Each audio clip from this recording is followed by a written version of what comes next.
My honourable guests, I give you Prince Arthur, your champion. And then this moment with Morgana. Which is quite farcical, I think, towards the end. Yes, I think we'll play with the levels of that. And by the way, I've reinstated My Lady, My Champion, because I love the way that started. Yes. Gives you a moment at the head of the red carpet where the thought behind it is absolutely, God, I love you. Yeah. My Lady. My champion. Up the carpet, so imagine, they come through the door and they're going to have this as they walk between the tables towards the top table. You are escorting the King's ward. Mm-hmm. Just as it was scripted, just as Camelot and the regime would want it to be. Yeah. That was some tournament final. Tell me about it. It's not every day a girl gets to save her prince. I wouldn't say I needed exactly saving. I'm sure I would have thought of something. So you're too proud to admit you were saved by a girl? Because I wasn't. You know what? I wish Valiant was escorting me. Me too. Then I wouldn't have to listen to you. Fine. Fine. What you try to give a young actor, and what James did in those rehearsals, is to give the actor a map of the journey their character goes on, so that when they're arriving on set, they know where they've come from, they know where they're going, and they know how to pitch that performance. And I think it's a process that helps him as well as them, because it means he's rehearsed that level, and when he's watching that monitor, he knows, okay, that's a little too emotional too soon, because we've got that part of the journey to go through yet, and we're anticipating it. Again, and they're all very impressed by, this is page 16, yeah, by Valiant, who's got his northern charm, and he's going to be generous, and he's going to look completely dashing, got a bit more maturity than Arthur, a little bit more world savvy. He's already fought. It's got that air of mystery that no one knows about as well. Where's he come from? It's about finding a shorthand that we can communicate with on set. It's about finding levels of warmth and anger and pitches that we can play at. And then, once we've got all those sort of foundations set, they will be far better prepared to charge into some of the plot. Yeah. 442, take one, A camera. And B camera. A camera. And action.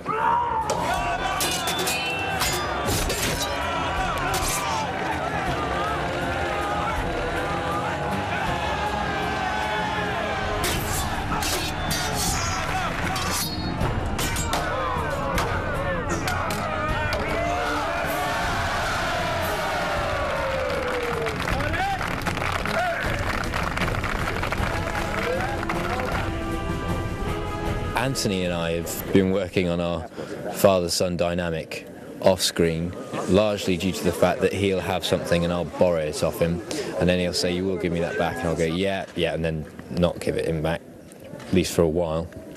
I continue to borrow his Nintendo DS, which I don't think he's best pleased about most of the time, partly because I'm not too bad at the old brain training and he's not too good. I believe that Arthur looks up to his father considerably, and that he's obviously a major role model.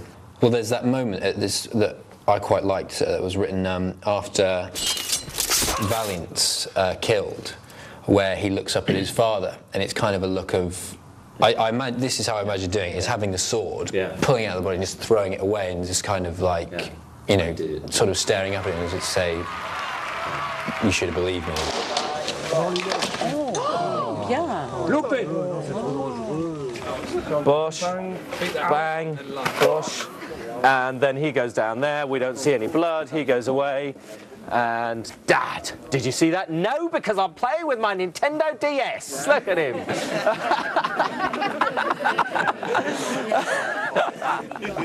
And it's pink. I think there are two things you always worry about with young actors. They throw themselves into the part, and they throw themselves into, working very hard at it. Their stunt rehearsals, their costumes, everything they can do, they do. But this shoot goes on for 31 weeks, and they have to pace themselves, because I know that come week 25, they won't feel like this at all. And it's a question, the old hands like Anthony Head have been on these shoots. Well, he's done it many times, and they're aware that you pace yourself. You don't chuck yourself in this fast. Action, Tony. Right to the realm. I think the load is spread wide enough. They're not carrying every episode on their own. I think that's what you've got to remember. Each character, there are episodes later where Arthur's the most prominent character, episodes even where Morgana's the most prominent character. So it's not always, just about Merlin or just about another character. So I hope that helps. These 4 central actors carry the show. Yes, we've got a couple of older, more recognised faces who are pillars at the centre of the cast, but these 4 characters, Merlin and Arthur, Gwen and Morgana, are the iconic, the legendary characters about whom this series is.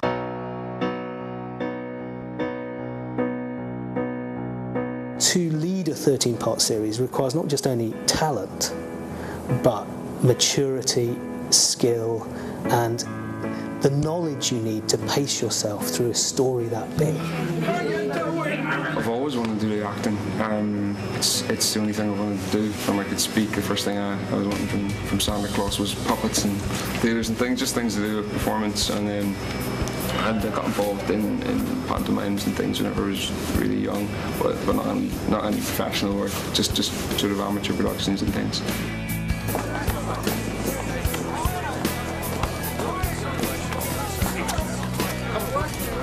Where would I find guys, the cook position? And yeah, I just progressed from there. I did drama at school, went and did a national diploma in performing arts, and then went to drama school in Glasgow.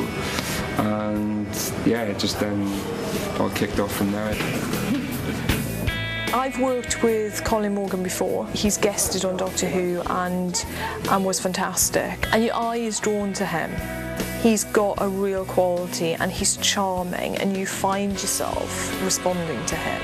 And that's an exciting thing to see, and to see how he harnesses that and how he shapes that ability.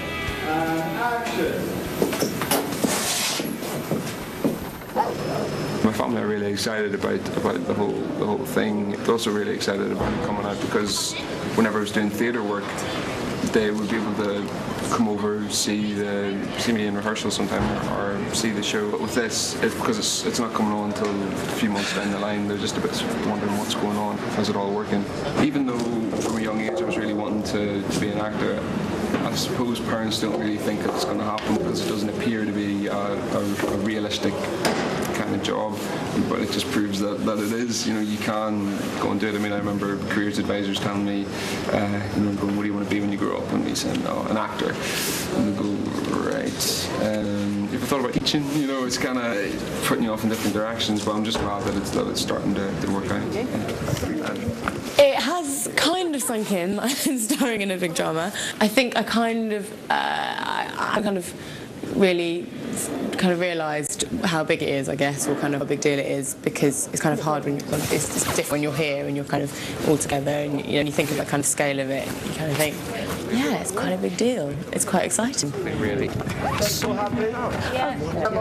Angel Colby, she's always been someone that I've been watching thinking, you're really beautiful, but you've got a real charm, you've got a real substance, and you've got a real kind of magical, gentle quality. And I'm thrilled that this is a big part for her, because I think it's her time. Lovely.